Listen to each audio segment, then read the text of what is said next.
Come in. Welcome. I'm E.G. Marshall. I am sure there are very few people within the sound of my voice to whom the name Scrooge does not conjure up an instant picture. Our Scrooge is one James Dudley Hill, and it so happens that Charles Dickens' description fits him to a T. Tight-fisted, squeezing, scraping, clutching, covetous old sinner, secretive and self-contained and solitary as an oyster. And yet this man had a great sense of humor. Who else would play a joke that wouldn't pay off until after he was dead? James, your grandfather was a gold prospector. This $1 million estate, what did it bring him? Loneliness. So I, his son, am selling everything in it, all the treasures. When I'm gone, you, son, can have Castle Hill and do with it what you like. Be realistic, Father. How could I ever afford the taxes for one day? Because I shall leave you a fortune. But it won't come to you easily. You'll have to find it.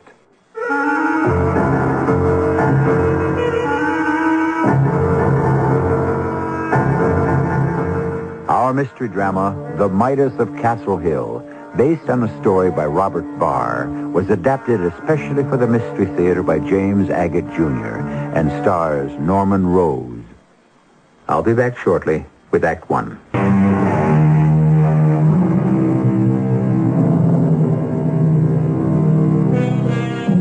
In Northern California, a small mountain looms out of the sea. It is joined to the mainland by a causeway built during the gold rush by the most famous prospector of them all, James Hill, who found enough gold nuggets to make himself a millionaire several times over. But he was a crazy old bird, faithful to one wife who bore him one son. That son, James Dudley Hill, was as stingy as his father was spendthrift. He too died, leaving one son, James Hill III, who at this moment is on the telephone. Hello. Hello, is this Monsieur Eugène Valmont, the famous French detective? Oui, yes, this is Belmont. My name is James Hill III. I heard you were here in California for an international conference of police chiefs, and I wondered how long you were planning on remaining. The conference is over tomorrow, and of course I return to Paris. Monsieur Valmont, do you ever undertake any private detective work? Sometimes, if the case is of interest. May I come to see you, perhaps, to discuss the matter? What does it concern, Mr. Hill?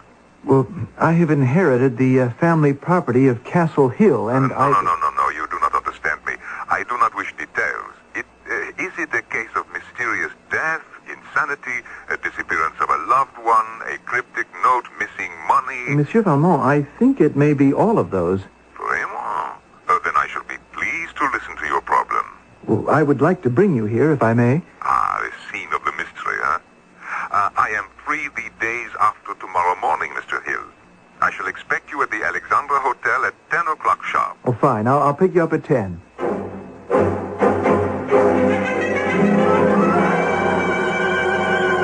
Welcome to Castle Hill, Monsieur Valmont. What magnificence. Do not tell me that you live on this vast estate alone. I'm quite alone, except for one servant and his dog. But why? Well, actually, I've only begun to live here. You see, my father left no will, and Allow me to interrupt, please. Let us begin at the beginning. How big is the entire mansion? 75 rooms. Did you always live here? No, only as a boy. Then I grew up, married, and went out to work on my own for a lawn and gardening service. It's outdoor work, suits me fine. I see. You are the only son. The only child. A 40-year-old child. And you have inherited this enormous white elephant. But you have no money to keep it. You have quarreled with your wife, and she threatens to leave you and has recently disappeared. And you believe that there is some money somewhere which you would like me to find. I was told you were a genius at deductive reasoning, Monsieur Valmont, but to see you in action, well, it's staggering. What did you inherit besides this extraordinary monument to the tax collector? Nothing. There's no money, no bank account, no securities. Except for the library, this is a vacant building. Afterwards, I'll take you around Castle Hill. A castle on a hill. Yes, it's well named. But after my mother, Gloria Castle. It's a 13th century English castle which great-grandfather Hill had brought all the way to California, stone by stone. You see, in those days, people used to look down on a gold prospector as having no culture. It was my father who filled these 25 acres with more culture than any king or European prince ever had. But it was your mother who influenced him to do so. Well, how do you know that? Continue, please. Father was peculiar, but I loved him in spite of it. Or perhaps loved him for it. You know, I can remember one Christmas, Father telling me... James, money and peace of mind don't go together. My father, your grandfather, died an unhappy man.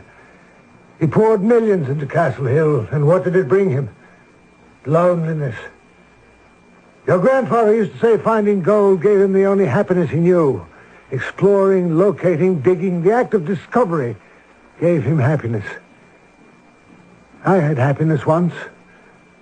Until your mother died, I had love.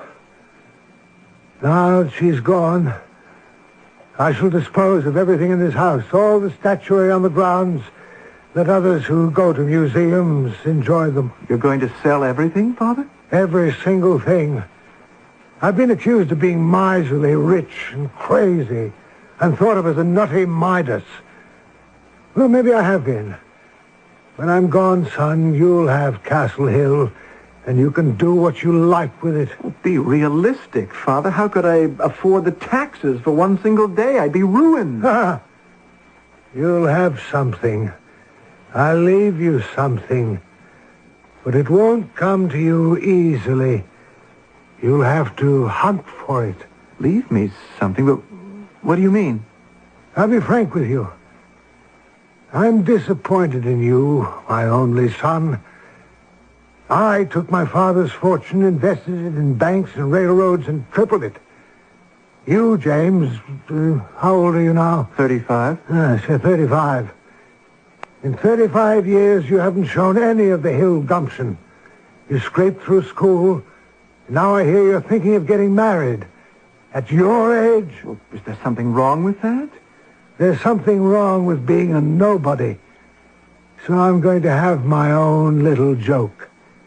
Father, if you give me money now, you can have the pleasure of seeing me enjoy it and knowing I'll have enough to take good care of Castle Hill.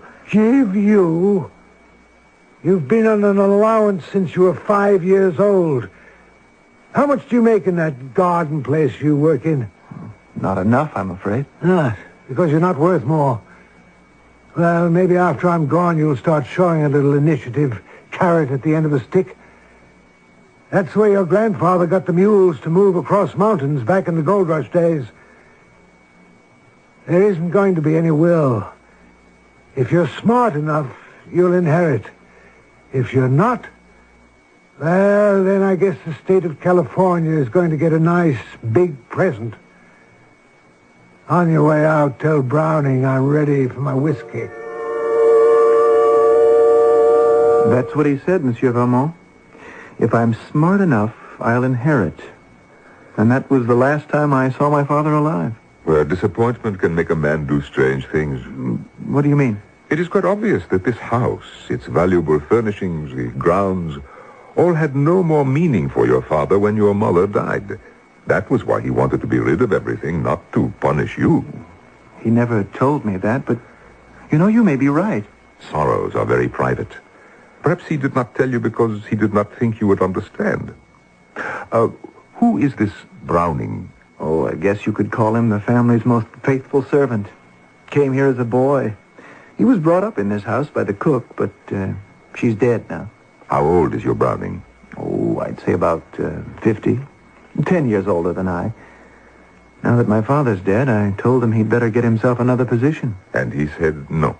He would stay on, oui? Yes, he said he'd remain on. He had a little money. It didn't matter to him that I couldn't pay him. Yeah.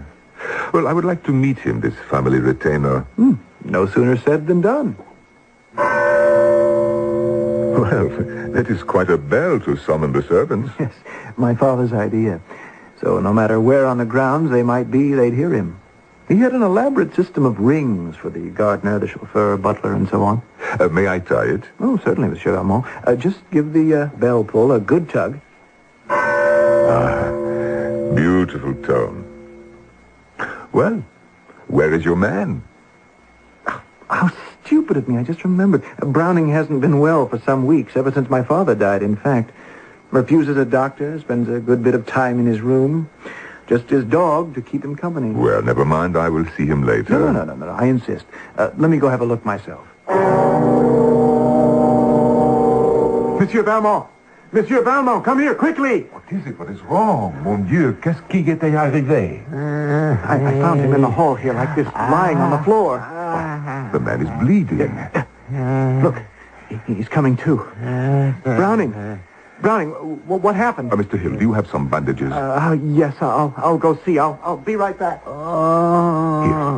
Here, my handkerchief to hold back the blood. Do not move. They hit me and ran. They? 2 people? I'm not sure. I think so. I was coming out of the kitchen and I heard someone, and before I could turn around, they hit me. Well, all I could find was some alcohol and some adhesive plaster in this cotton. Well, you see that cut over his right eye is most serious. We must stop the blood right away. Okay, Browning, now this may hurt. I must wash the cut with this alcohol. Now, hold still. No, wait, stop. Let me smell that. This is not alcohol, mon ami. Well, are you sure it was in the medicine cabinet? Well, it may be oxalic acid, but it is definitely not alcohol. Just place the cotton over his eye. Yes. So, gently. Browning, you hold it over your eye. I wish to have a look around. Look. Here. Just as I thought. What the police like to call a blunt instrument. A hammer. Yes, blood on it. They must have dropped it when they ran. Well, I hope I didn't do anything wrong with what I thought was alcohol. What did you say it was? Oxalic acid? Yes, it is used to remove spots or to clean brass. But subcutaneously, it is quite poisonous. I should never have forgiven myself. Oh, he is not well. You'd better telephone an ambulance. Oh, yes, I'll get on to them right away. I should also notify the police, Mr. Hill.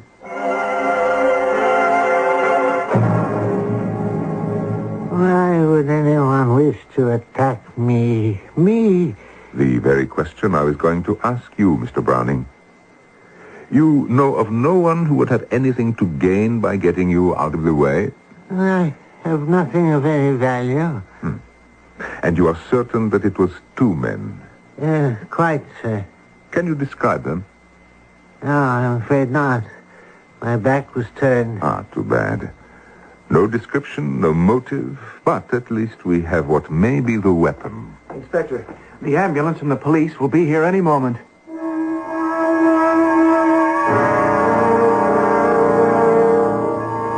Monsieur James Hill, good morning. Welcome to your own police station. Inspector, this is Mr. Hill. I picked up Browning from the hospital this morning and took him back to Castle Hill. This is Inspector Graves I told you about on the telephone. He has made me feel very much at home in his California police state. State police, Inspector. Yes. It's an honor to have Eugene Valmont in our little neck of the woods. Mr. Hill, we have identified the fingerprints on the hammer. Oh, you know who it was who hit Browning? Browning himself. What? We ran the fingerprints through the computer, Mr. Hill. Nothing, no record. Then Mr. Valmont suggested we run them through the motor vehicle records. Well, sure enough, they turned up. Elisha Browning, Castle Hill, driver's license number 066416666. That is point 1. Point 2. Before leaving yesterday, I went outside and made a careful survey of the grounds. No footprints, no loose pebbles, no flowers crushed, no sign of anyone having run away. The point being that there was no one. Your man, Browning, hit himself, Mr. Hill. Well, that's incredible. Browning tells us he did not see who attacked him because his back was turned. Only that it was 2 persons. But the wound on his head was in front, over his right eye. So Either he was facing his assailant, or he is lying and hit himself with the hammer, which means that there were no attackers. You may well ask, what has this case so far got to do with a Scrooge or miserliness? Come now, since when have we divulged all the evidence or clues by the end of Act One? Never. There is more to come, more to know, and more to be surprised about. Ask anyone who has followed the adventures of that French detective extraordinaire, Eugène Valmont. I shall return shortly with Act Two.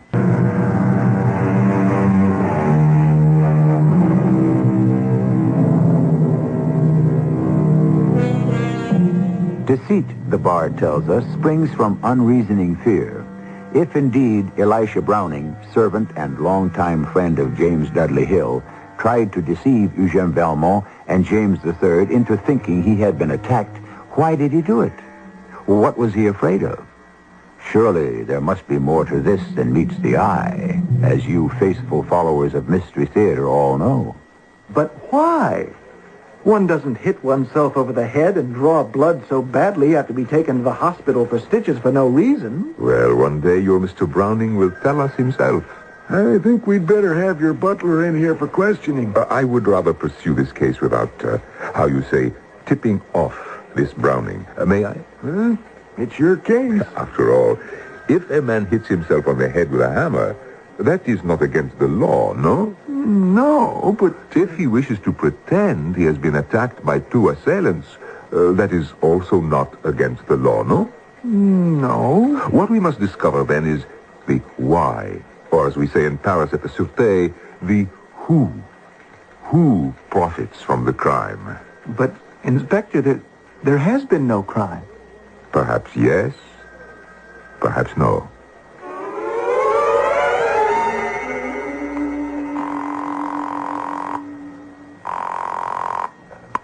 Hello. Is this the Alexandra Motel? I asked for Monsieur Valmont's room. Oui, c'est moi, Valmont, ici.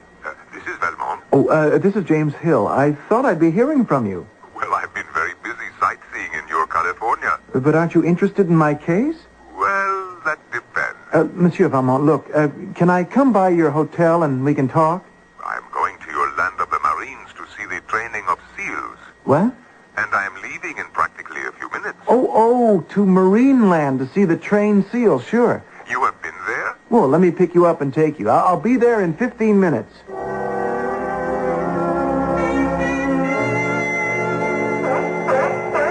Fantastic. Look at those animals, how they balance a ball and swim with it. Monsieur Valmont, may I have your attention for just one moment? Oh, but of course. Now, I did ask you if this case would interest you. You remember?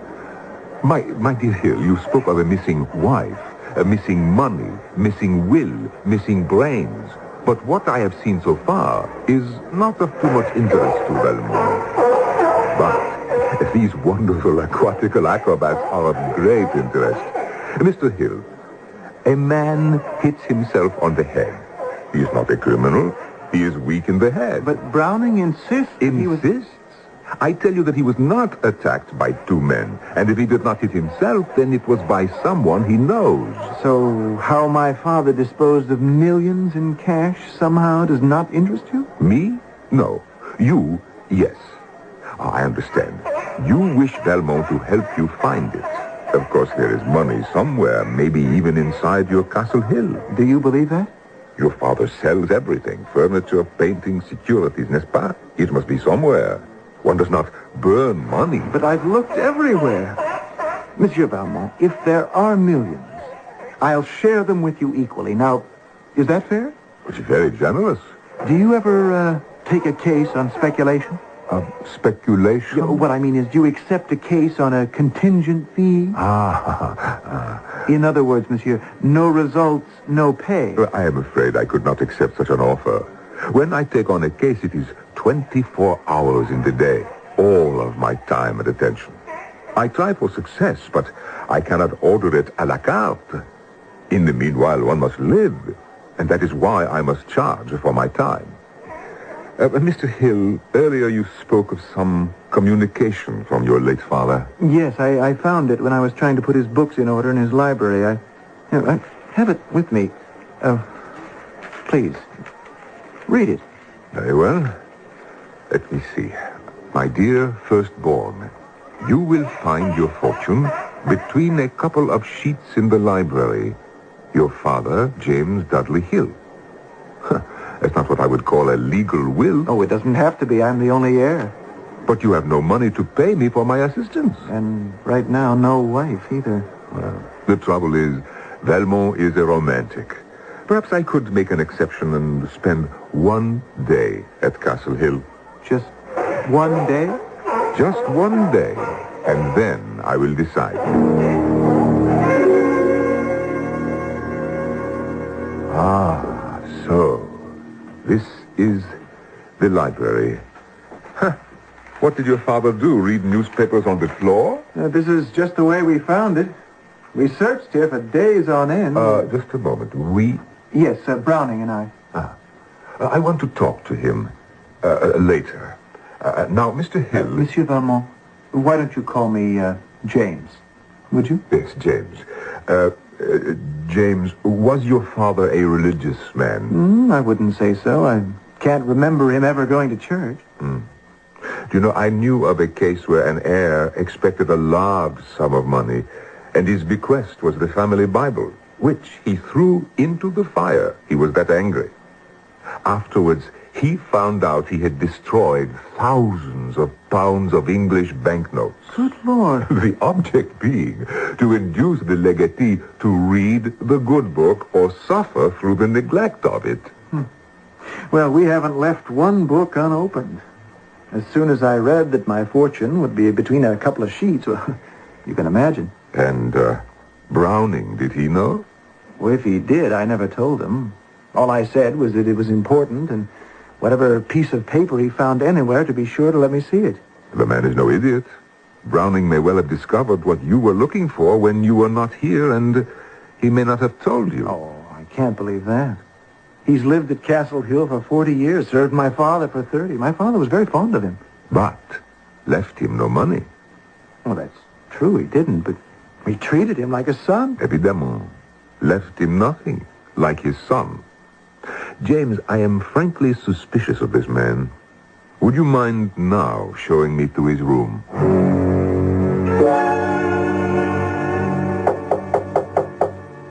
Come in. Yes, Mr. Browning. Do you feel well enough to receive a visitor? Oh, come in, sir. Come in.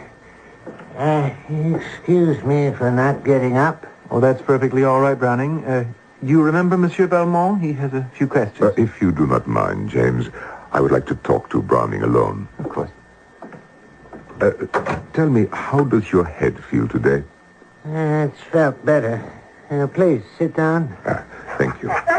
Oh, is that your dog, Mr. Browning? Yes, that's Punch.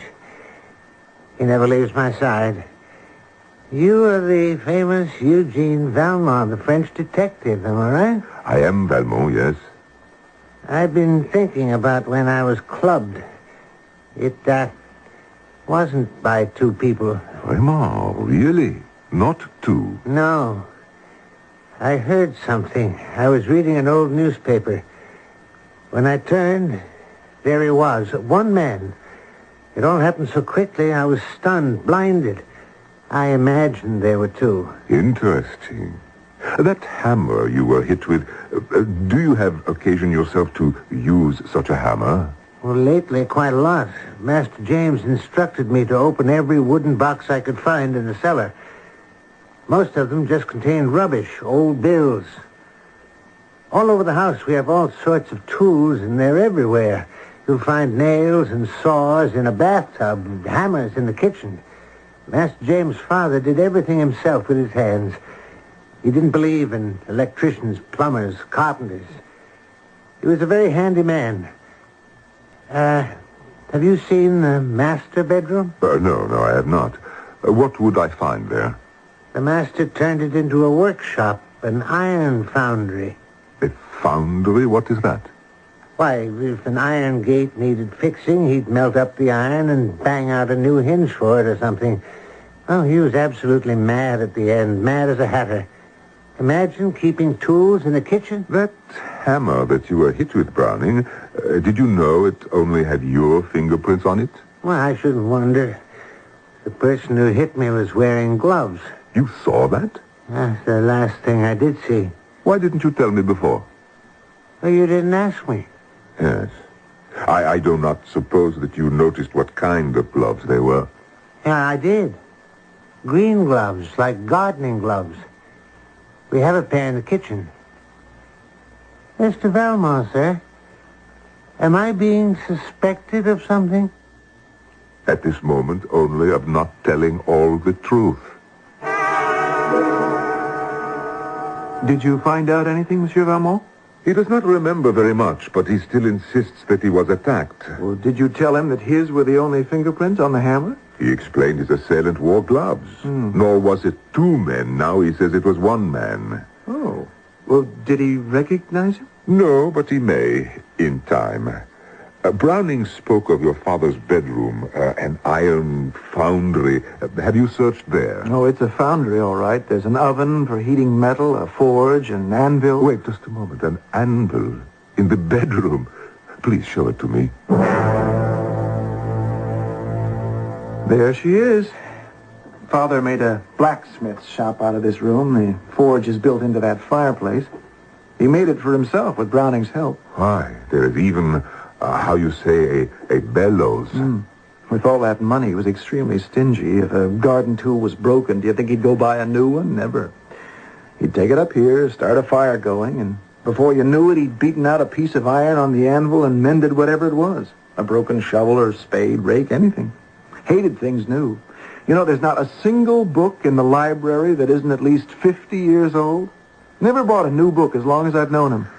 The only thing that makes it a bedroom is that small cot in the corner. Very strange man indeed. Now, what time is it? Yes, 3 o'clock. Inspector Graves has promised to drive me to the Orange Groves this afternoon, so if you would be good enough to take me back to my hotel. But what about the search for my inheritance? Haven't made up my mind yet. Allow me to think about it, James.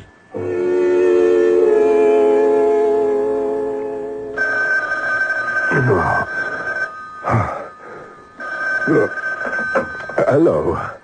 Hello, this is Velmont. Who? Mr. Browning downstairs in the lobby to see me? Well, certainly send him up. By the way, what time is it? 8 o'clock. Good. Send me my breakfast as well. And do tell Mr. Browning to come up.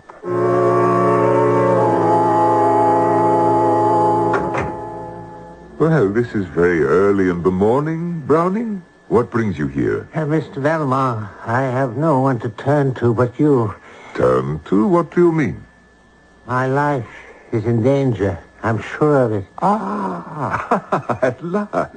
Someone is trying to kill me. Good. Jeopardy.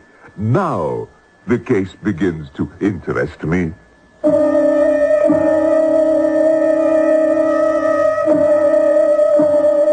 Why is Valmont so pleased that someone would wish to kill Elisha Browning? Why has James Hill's father gone to such lengths to hide an inheritance?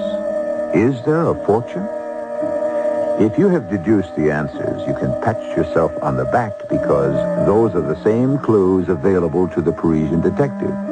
Remember, you may see the evidence clearly and yet not recognize it. Check in and see how right you are when I return shortly with Act 3.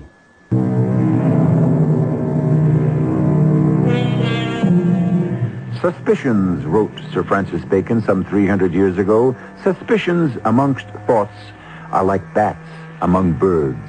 They ever fly by twilight. There is not a character you have met from Castle Hill who has not acted suspiciously or been suspected. And have you also noticed that for some reason, known only to himself, the great detective Eugène Valmont appears to play a waiting game? For whom has he set the trap and waits? Let's find out. How is the wound on your head, Browning? Does it still trouble you? Not as much as what I am about to tell you, Mr. Valmont. Please proceed. You're aware, sir, that my former master, Mr. James Dudley Hill, was an eccentric man. I was brought up in his household from the time I was a child. I never knew my parents, but I always regarded the cook as my aunt. Ah, then you knew James when he was a little boy. As a baby, I was 10 years old, and I knew Mrs. Hill, an artistic, lovely lady. It was a sad day when she died. And James, did you get along with him? We had nothing in common. He was the only son, and I was the butler. But let me talk about the present. Valmont is listening. It is today 1 month since the master died and since James returned to Castle Hill. And that was the very first day I did not feel well. I do not believe I understand you. Well, right after the funeral, I became so ill I could hardly stand. Master James was very considerate, permitting me to stay in bed, sending for his own doctor, bringing me my food and medicine himself. And then I recovered and helped him look for something he told me his father had hidden in the library. Then, one day, I found some old English newspapers. That was the day I was attacked, the day you arrived, Monsieur Valmont. Go on. Then, yesterday, back from the hospital, I suddenly felt quite ill again. And Master James brought me a little supper. He had made me an omelette, something light, toast and tea, and wished me well, and he left my room. As I sat up in bed, the omelette fell to the floor. Well, you know what dogs are, and my Punch started to eat it, and suddenly it gave a little groan and lay down. I couldn't do anything with him. I called Master James. He didn't know what to make of it, so I got up and drove Punch to the veterinarians. Punch had been poisoned. And so you concluded the poison had been meant for you? Yes, I did.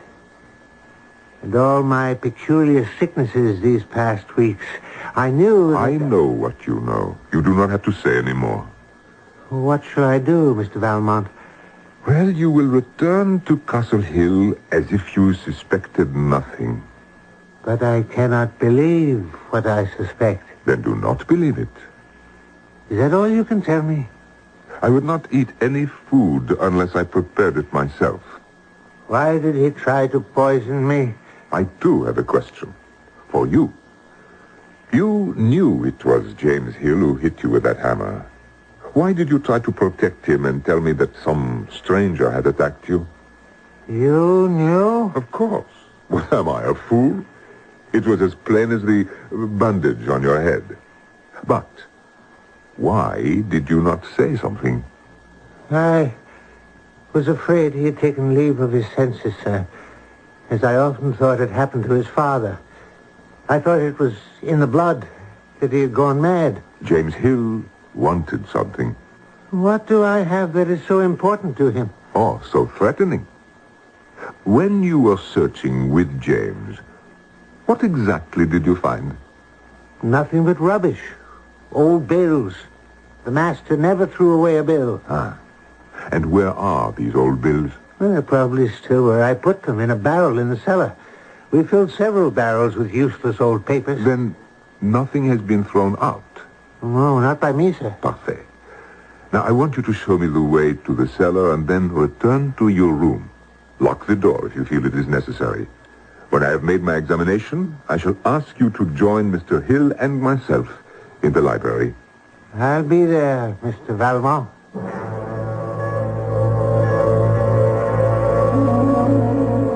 Gentlemen, forgive my appearance, but I have been several hours in the cellars, and there is much dirt and unclean dust. Now, I have found several scraps of paper, which I hope will lead us on the road to clearing up this mystery. But, Monsieur Valmont, this was to be a private transaction between you and me. It doesn't concern Browning. Now, why is he here with us in the library? Mr. Hill, James, believe me, by having you both here, I shall not violate any confidences. Now, I have discovered 3 bills in my search among all that trash you had discarded in the cellars. I hope what I have here in my hand will help us. I still don't see why we have to have Browning here. James, you asked me to solve this mystery. Valmont does it his way, and Valmont insists on that way. Good. Now, here's a bill dated 4 years ago with the letterhead Samson and Sons Booksellers. I happen to know they sell only technical books, handicrafts, do-it-yourself. Unfortunately, the name of the book bought is obscured. Has either of you come across a new book on these library shelves? Not that I know of, sir. A new book, certainly not. Then I shall contact Sampson's and have them check the invoice number. All right. Here is a second bill for which I need your assistance. 27 rolls of an expensive wallpaper, plus, here attached, another 27 rolls of very cheap wallpaper. Mr. Hill told me he intended to paper the entire house. Alone? Himself? Oh, yes, indeed, sir. He was quite a handyman. It took him over a year to finish papering this library, but he kept at it. Well, now, will you look at this? I've just pulled a corner of the wallpaper back from the door. Huh. Scandalous. I remember now. There's the most exquisite wood paneling underneath. Then there is this bill, also for paper. 10,000 sheets. Delannoy and Compagnie, Paris. Does either of you have any idea why Mr. Hill, Sr., would import special paper from France? James? Not the slightest. Well, I do remember the paper arriving, sir. Large packages about 6 inches in width. Heavy it was. But Mr. Hill took it into the library, and I never saw it again. I don't see how this has anything to do with what you came here to do, Monsieur Valmont.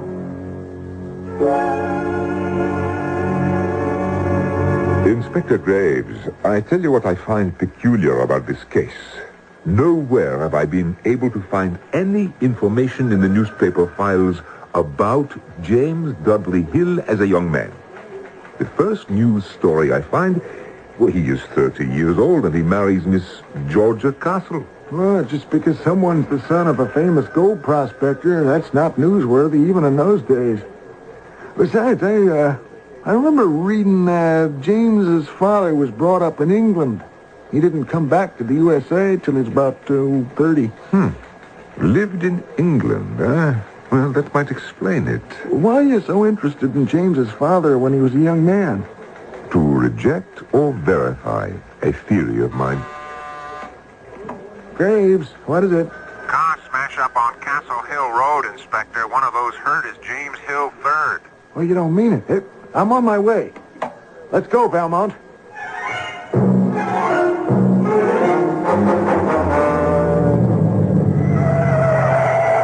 Look at that. One car hanging over the side of the road, held back by one wheel. The other, 20 feet down over the cliff, stopped by a tree. Both people are on stretchers over here. Can you see who that is they're loading into the ambulance? What? It is James Hill. Who's the other one? It is Browning. Browning, can you hear me? It is Eugène Valmont. Valmont, how did you get here? I came with the police. He came after me. I found... Look in my glove compartment. I was driving into town to come and see you. I know now why he... Valmont, the boys want to get him to the hospital. Can you talk to him later? Just a moment, please. Browning, what happened? He came after me. Master James. I tried to get out of his way. He followed me down the hill. Right here, this curve. He forced me off the road, over the cliff. Oh, please, do not say any more. You will be well taken care of.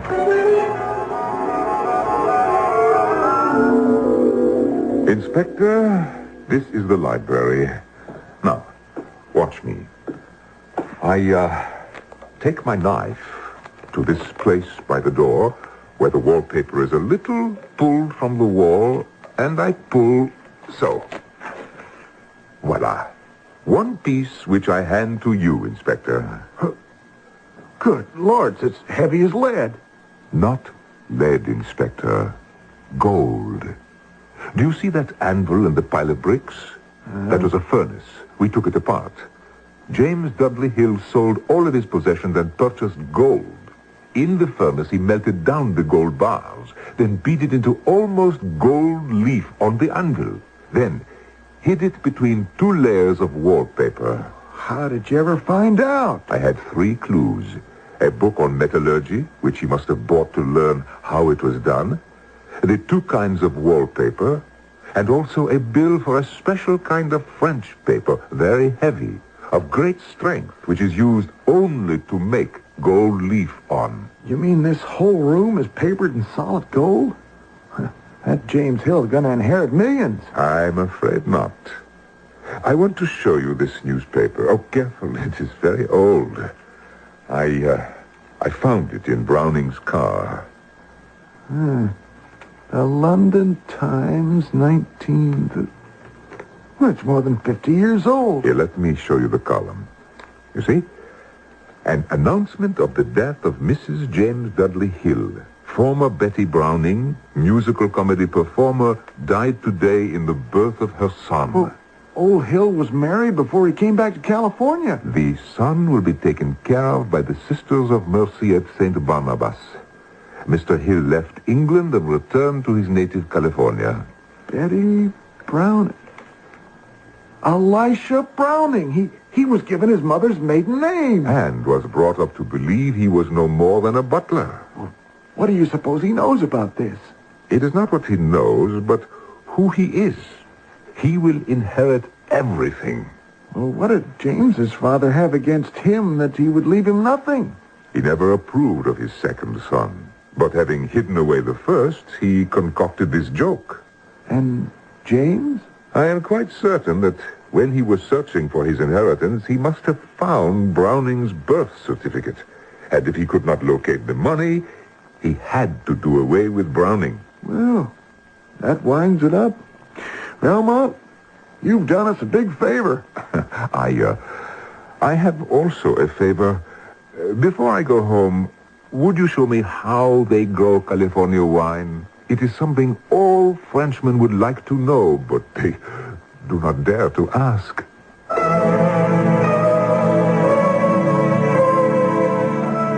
So the private post-mortem joke of James Dudley Hill was that money would bring out the worst in those with the least character. A strange man who would deny his eldest son in life and favor him in death. Is it possible, then, that somewhere in the other world, the Midas of Castle Hill has had his last laugh? I shall return shortly.